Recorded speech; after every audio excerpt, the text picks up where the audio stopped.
Bihar news में स्वागत है आपका दोस्तों। मैं हूं फिर दोस्त गनी और आप देख रहे हैं केडीबी लाइव। दोस्तों आज हो चुका है 24 फरवरी 2025। तो आज की पूरे बिहार की टॉप न्यूज लेकर आए हैं आपके लिए। वीडियो शुरू करने से पहले आपसे एक रिक्वेस्ट है कि अगर आप पहली बार इस चैनल पर आए हैं तो चैनल को सब्सक्राइब करके बेल आइकन को प्रेस कर दीजिए और साथ ही वीडियो को लाइक कर दीजिए, अपने दोस्तों के साथ शेयर भी कीजिए। तो चलिए चलते हैं आज की खबरों की ओर। पप्पू यादव ने एक बहुत बड़ा ऐलान कर दिया है। पप्पू यादव ने कहा कि जिसको जो करना है कर ले। आज कटिहार पूर्णिया को पूरी तरीके से बंद करेंगे, जरूरत पड़ी तो पूरा सीमांचल को बंद करेंगे। अगर उससे भी कुछ नहीं हुआ तो फिर सीमांचल से एक भी ट्रेन दिल्ली नहीं जाने देंगे। ये कहना बिहार के निर्दलीय सांसद पप्पू यादव का है। दरअसल बात यह है कि मखाना बोर्ड को सीमांचल से दरभंगा ले जाया जा रहा है। यह सरकार की इस योजना का पूर्णिया सांसद पप्पू यादव कड़ा विरोध कर रहे हैं। इतना ही नहीं, उन्होंने केंद्र सरकार को चेतावनी देते हुए सीमांचल को बंद करने की घोषणा की है। जहां सांसद पप्पू यादव ने जदयू के कार्यकारी अध्यक्ष संजय झा को सीधे चेतावनी देते हुए कहा है कि संजय झा, आप याद रखिए मैं भी पप्पू यादव हूं, आपको जितनी ताकत लगानी है आप लगा लीजिए। उन्होंने कहा कि संजय झा आप राजनीति करते हैं, पहले आप सहरसा के एम्स को दरभंगा लेकर के चले गए। इस दौरान पप्पू यादव ने बिहार के सीएम नीतीश कुमार को लेकर भी बड़ा बयान दिया है। उन्होंने कहा है कि नीतीश कुमार को इन लोगों ने को मारना है, इन्हें खत्म करना है। उन्होंने ये भी बता दिया है कि उनके साथ जदयू के कुछ विशेष विभीषण लोग भी मिले हुए हैं। वहीं पर पप्पू यादव ने कहा कि प्रधानमंत्री के दौरे का क्या होगा, प्रधानमंत्री बताएं कि बिहार के विशेष राज्य के दर्जे का क्या हुआ, फैक्ट्री का क्या हुआ, जमालपुर रेलवे फैक्ट्री का क्या हुआ, स्पेशल पैकेज का क्या हुआ, रक्सौल एयरपोर्ट का क्या हुआ, मुजफ्फरपुर का क्या हुआ, दूध फैक्ट्री का क्या हुआ। प्रधानमंत्री सिर्फ सियासत करने के लिए बिहार आ रहे हैं। इसके साथ ही पप्पू यादव ने नीतीश कुमार के बेटे के राजनीति में आने को लेकर के कहा है कि बिल्कुल भी उन्हें राजनीति में आना चाहिए, उनका स्वागत है, उन्हें पहले भी राजनीति में आना चाहिए था, उन्होंने लेट कर दिया। नीतीश कुमार के बेटे आएंगे तो फिर जदयू विभीषण से बचेगा और फिर उन्हें पार्टी का नेतृत्व करना चाहिए। दोस्तों प्रधानमंत्री नरेंद्र मोदी आज बिहार के भागलपुर आ रहे हैं। भागलपुर के हवाई अड्डा मैदान में एक विशाल जनसभा को संबोधित करेंगे। इस दौरान वे देश भर के किसानों के खाते में करीब 20,000 करोड़ रुपए की राशि ट्रांसफर करेगी। इसमें बिहार के किसानों के खाते में लगभग 1600 करोड़ रुपए की राशि डाली जाएगी। यह राशि पीएम किसान सम्मान निधि योजना की 19वीं किस्त की राशि जारी की जाएगी। वहीं पर प्रधानमंत्री नरेंद्र मोदी करीब करीब 1 घंटे के लिए भागलपुर में रुकेंगे। वे दोपहर 1 बजे विशेष विमान से पूर्णिया पहुंचेंगे, जहां से सेना के हेलीकॉप्टर से भागलपुर के लिए रवाना होंगे। और यहां पर भागलपुर में प्रधानमंत्री की जनसभा के लिए हवाई अड्डा मैदान में करीब 45,000 लोगों की बैठने की व्यवस्था की गई है। इसके लिए 15 ब्लॉक बनाए गए हैं, जिसमें प्रत्येक ब्लॉक में 3,000 लोगों की बैठने की क्षमता होगी। कार्यक्रम स्थल के आसपास बिहार के पारंपरिक मंजूषा पेंटिंग प्रदर्शित की जाएगी। साथ ही साथ बिहार के विशेष कृषि उत्पादों की से जुड़ी हुई 12 प्रदर्शनी और फिर केंद्र सरकार की 50 प्रदर्शनी भी लगाई जाएगी।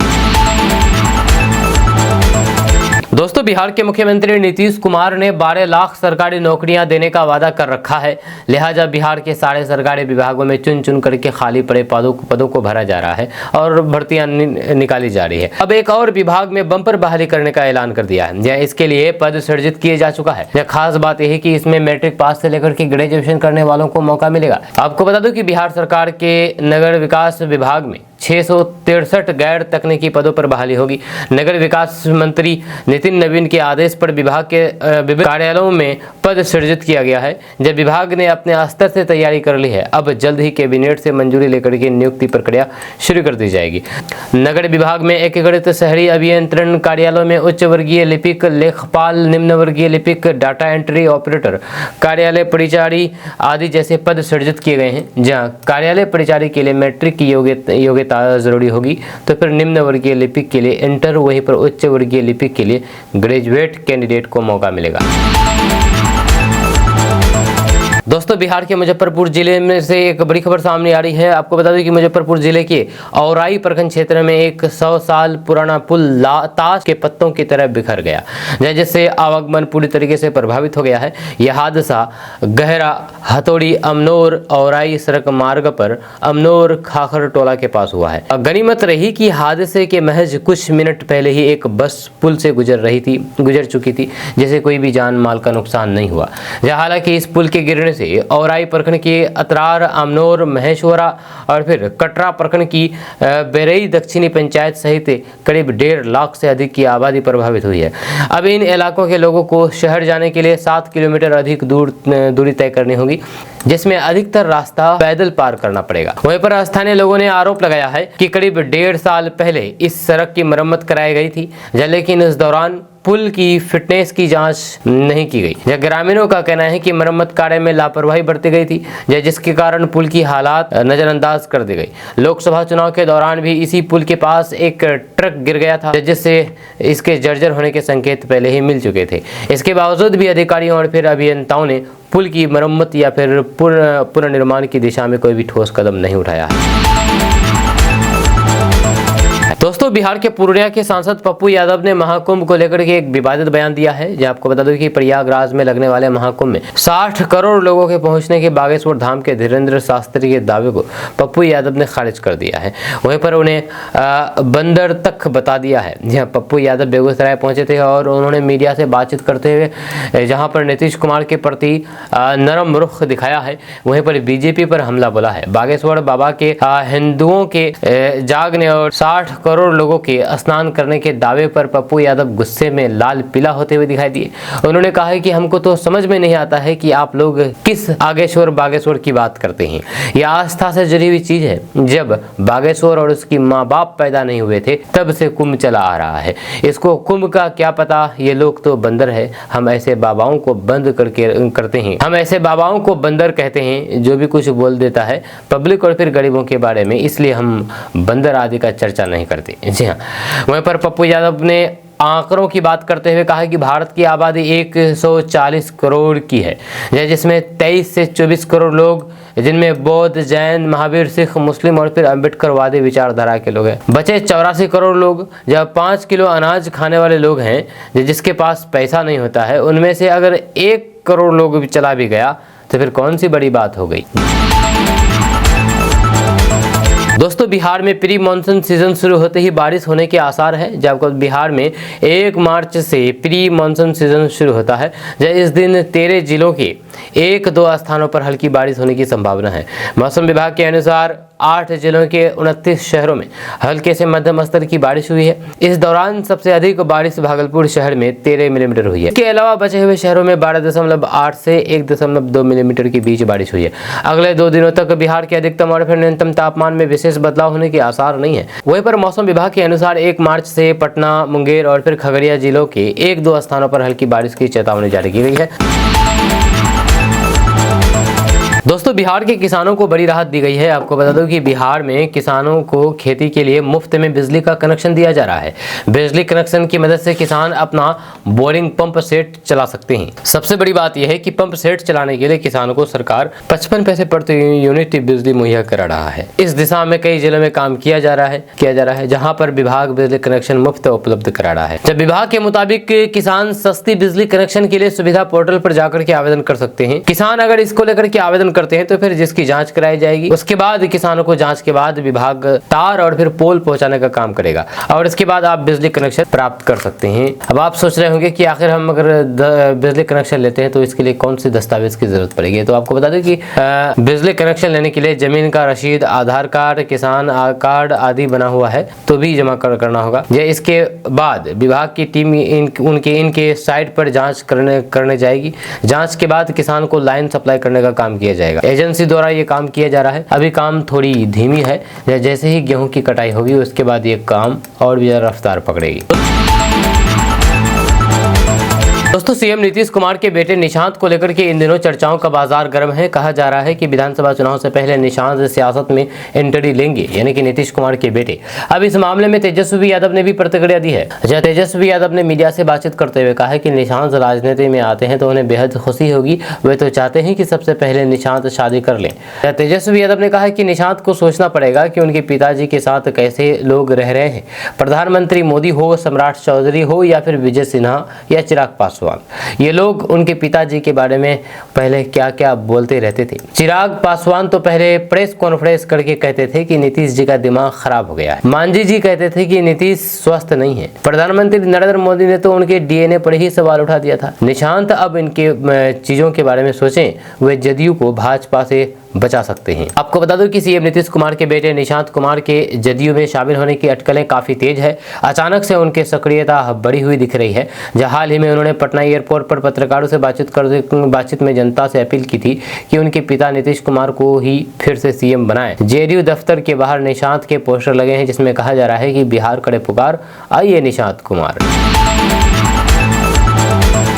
दोस्तों, प्रधानमंत्री नरेंद्र मोदी मध्य प्रदेश के दौरे पर छतरपुर पहुंचे थे, जहां पीएम मोदी ने बागेश्वर धाम में cancer institute and research centre का डिजिटल शिलान्यास किया। प्रधानमंत्री नरेंद्र मोदी ने कहा कि बहुत ही कम दिनों में मुझे दूसरी बार वीरों की इस धरती बुलंदखंड आने का सौभाग्य मिला है। इस बार तो बालाजी का बुलावा आया है। यह हनुमान जी की कृपा है कि आस्था का ये केंद्र अब आरोग्य का केंद्र भी बनने जा रहा है। अभी मैंने ये बागेश्वर धाम कैंसर चिकित्सा एवं विज्ञान अनुसंधान संस्था का भूमि पूजन किया। ये संस्थान 10 एकड़ में बनेगा। पहले चरण में ही इसमें 100 बेड की सुविधा होगी। इस दौरान प्रधानमंत्री नरेंद्र मोदी जब मंदिर पहुंचे तो उन्होंने बागेश्वर धाम के पंडित धीरेन्द्र कृष्ण शास्त्री की मां से मिलने की इच्छा जाहिर की। इसके बाद दोनों की मुलाकात भी हुई। पीएम मोदी ने हंसी मजाक करते हुए धीरेन्द्र शास्त्री की मां से कहा कि आपके मन में क्या चल रहा है। उसकी पर्ची मेरे पास है, बेटे की शादी करवाना चाहती है। धीरेन्द्र कृष्ण शास्त्री खुद कई मौके पर कह चुके हैं कि उनकी मां उनको उनकी शादी की फिक्र रहती है। उन्होंने कहा था कि मेरी मां मेरी शादी को लेकर के 3 साल से परेशान है। जब सोशल मीडिया पर भी धीरेन्द्र कृष्ण शास्त्री की शादी को लेकर के बहस चलती रहती है। वहीं पर प्रधानमंत्री नरेंद्र मोदी ने कहा है कि मेरे छोटे भाई धीरेन्द्र कृष्ण शास्त्री काफी समय से देश में एकता के मंत्र को लेकर के लोगों को जागरूक करते रहे हैं। जब अब उन्होंने समाज और फिर मानवता के हित में एक और संकल्प लिया है। इस कैंसर संस्थान के निर्माण की ठानी है, यानी कि अब यहाँ बागेश्वर धाम में भजन, भोजन और निरोगी जीवन तीनों का आशीर्वाद मिलेगा। हमारे मंदिर, हमारे मठ, हमारे धाम ये एक और पूजन और फिर साधन के केंद्र रहे तो दूसरी ओर विज्ञान और सामाजिक चेतना के भी केंद्र रहे हैं। प्रधानमंत्री नरेंद्र मोदी ने कहा है कि आजकल हम देखते हैं कि नेताओं का एक वर्ग ऐसा है जो धर्म का माहौल उड़ाता है, उपहास उड़ाता है, लोगों को तोड़ने में जुटा है और फिर बहुत बार विदेशी ताकतें भी इन लोगों का साथ देकर के देश और फिर धर्म को कमजोर करने की कोशिश करती दिखती है। हिंदू आस्था से नफरत करने वाले ये लोग सदियों से किसी न किसी भेष में रहे हैं। गुलामी की मानसिकता से घिरे हुए ये लोग हमारे मत, मान्यताओं और मंदिरों पर, हमारे संत, संस्कृति और फिर सिद्धांतों पर हमला करते रहे हैं। दोस्तों, बिहार में विधानसभा चुनाव को लेकर के तैयारियां शुरू हो चुकी है। सभी राजनीतिक दल किसी तरह की कोर कसर नहीं छोड़ना चाहती है। एक एक चीज को मुद्दा बना रहा है। अब नया मुद्दा फिटनेस है। जी हाँ, आपको बता दो कि विपक्ष मुख्यमंत्री नीतीश कुमार के फिटनेस पर सवाल उठा रहा है, उन्हें बीमार बता रहा है। विपक्षी नेताओं का कहना है कि सीएम नीतीश कुमार पूरी तरीके से फिट नहीं है, इसलिए 2025 के विधानसभा चुनाव से पहले उन्हें रिटायर हो जाना चाहिए।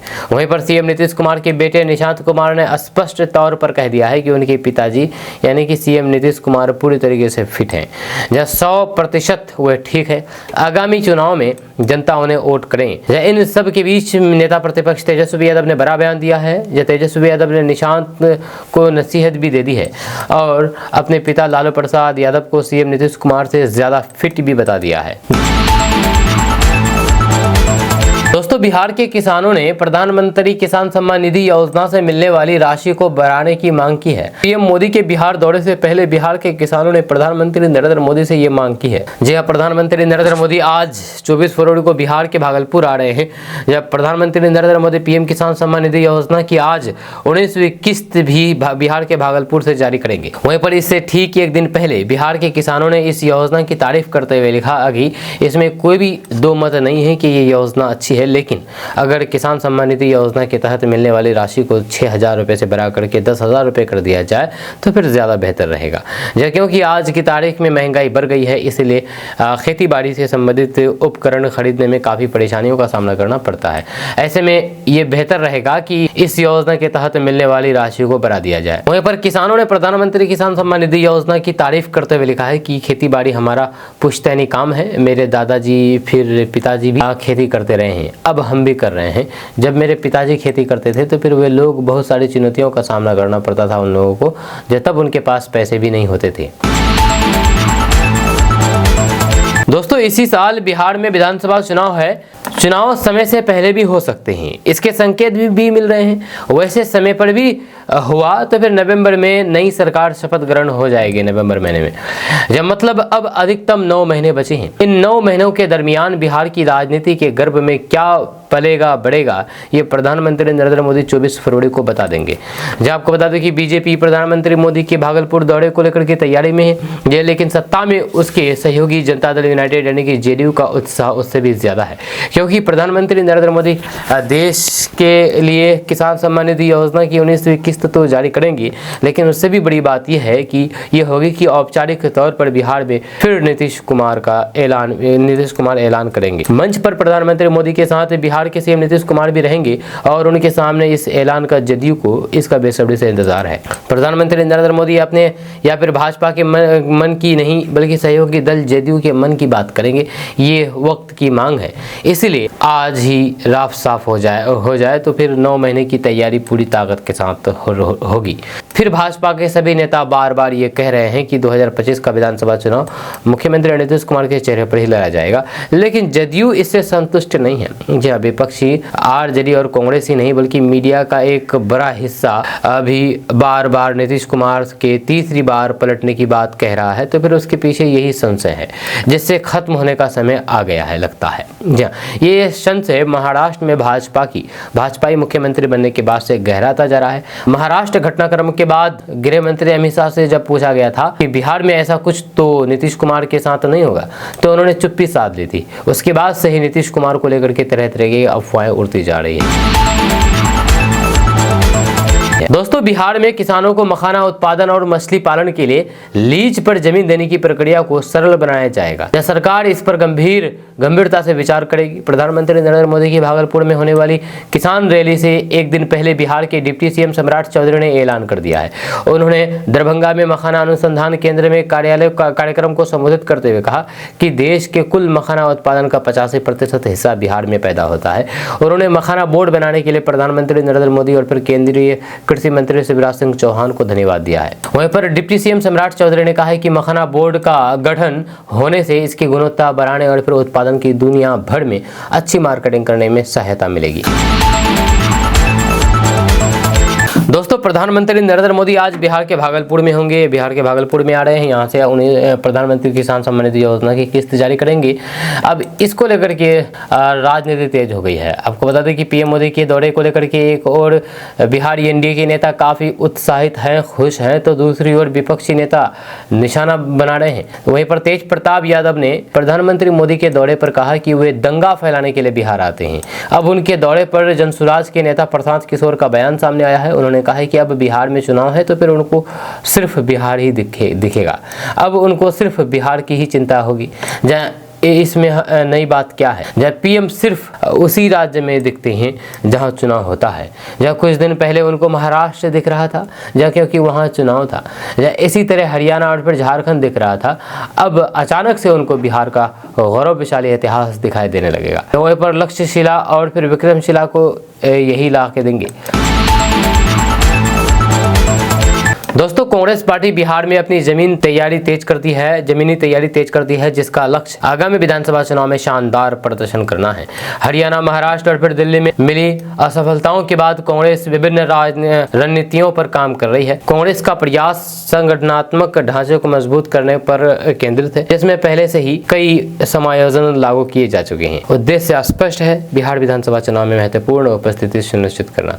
जहाँ पर पार्टी का प्रदर्शन उम्मीदों से कम रहा, वहीं पर सुधार करना, खास करके मोतिहारी जैसे क्षेत्र। कांग्रेस के बड़े नेताओं द्वारा बिहार में किए गए कई दौरे इस बात को दर्शाते हैं कि पार्टी इस मुद्दे पर कितनी प्रतिबद्ध है। जहां बिहार कांग्रेस के प्रदेश अध्यक्ष अखिलेश प्रसाद सिंह ने विधानसभा में पार्टी के प्रतिनिधित्व को बढ़ाने की आवश्यकता पर जोर दिया है। उन्होंने कहा कि पार्टी आगामी विधानसभा चुनाव मजबूती से लड़ेगी। जब पिछले पखवाड़े में 2 बार बिहार का दौरा कर चुके राहुल गांधी जैसे राष्ट्रीय नेताओं का आवागमन और फिर राष्ट्रीय अध्यक्ष मल्लिकार्जुन खड़गे का संभावित दौरा बिहार अभियान को दिए जाने वाले महत्व को और भी उजागर करता है।